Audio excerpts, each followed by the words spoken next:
J'aimerais vous poser une question à savoir qu'est-ce qu'il y a dans votre plan de vie. C'est la période la plus importante et la plus cruciale de votre vie. Car ce que vous faites maintenant et ce que vous décidez maintenant à cet âge pourrait bien déterminer la direction que prendra votre vie. Chaque fois qu'un bâtiment est construit, vous avez généralement un architecte qui dessine un plan. Et ce plan sert d'exemple, de guide, de modèle pour ceux qui vont construire le bâtiment. Et un bâtiment ne peut être bien construit sans un bon plan organisé et solide. Maintenant, chacun d'entre vous passe à travers le processus de construire la structure de votre vie. Et la question est de savoir si vous avez un plan détaillé, correct et solide. Et j'aimerais vous suggérer certaines des choses qui devraient être dans votre plan de vie. Numéro 1.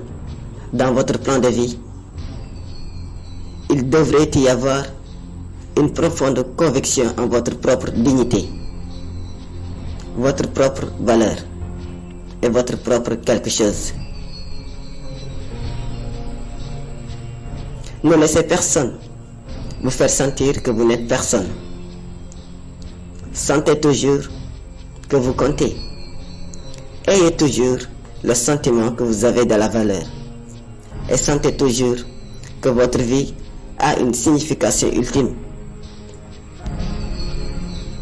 Deuxièmement, dans votre plan de vie, vous devez avoir comme principe de base la détermination d'atteindre l'excellence dans vos différents domaines d'activité.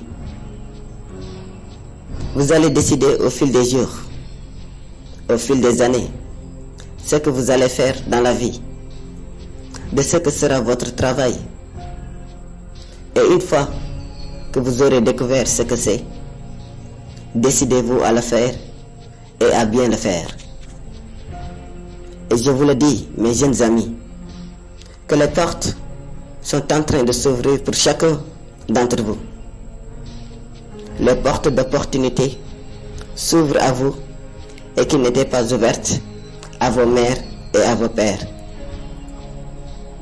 Et le grand défi qui vous attend est d'être prête à entrer lorsque les portes s'ouvrent.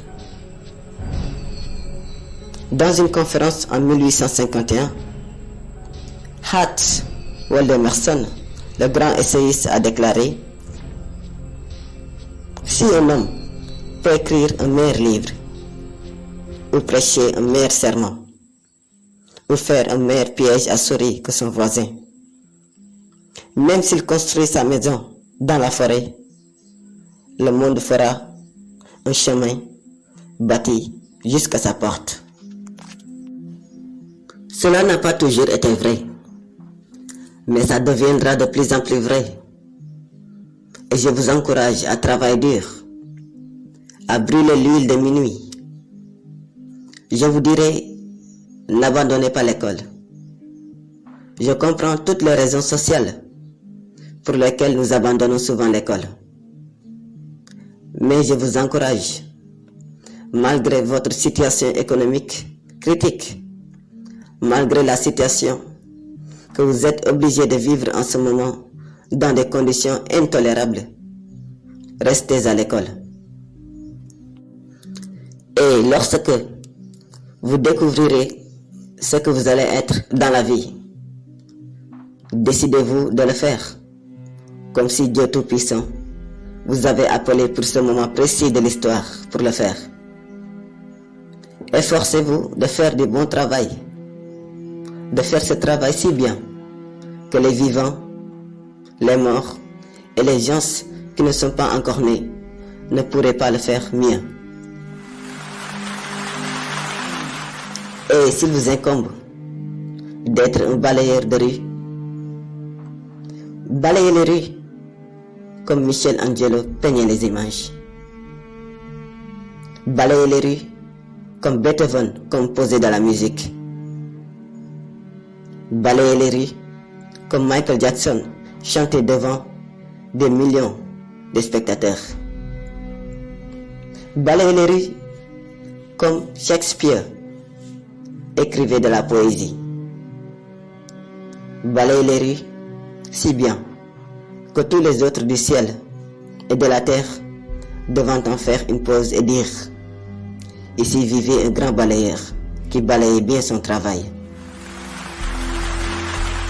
Si vous ne pouvez pas être un pin au sommet de la colline, soyez un arbuste dans la vallée, mais soyez le meilleur petit arbuste sur le fond de la colline. Soyez un buisson si vous ne pouvez pas être un arbre. Si vous ne pouvez pas être une autoroute, soyez juste un sentier. Si vous ne pouvez pas être un soleil, soyez juste une étoile. Car ce n'est pas par la taille que vous gagnez ou que vous échouez.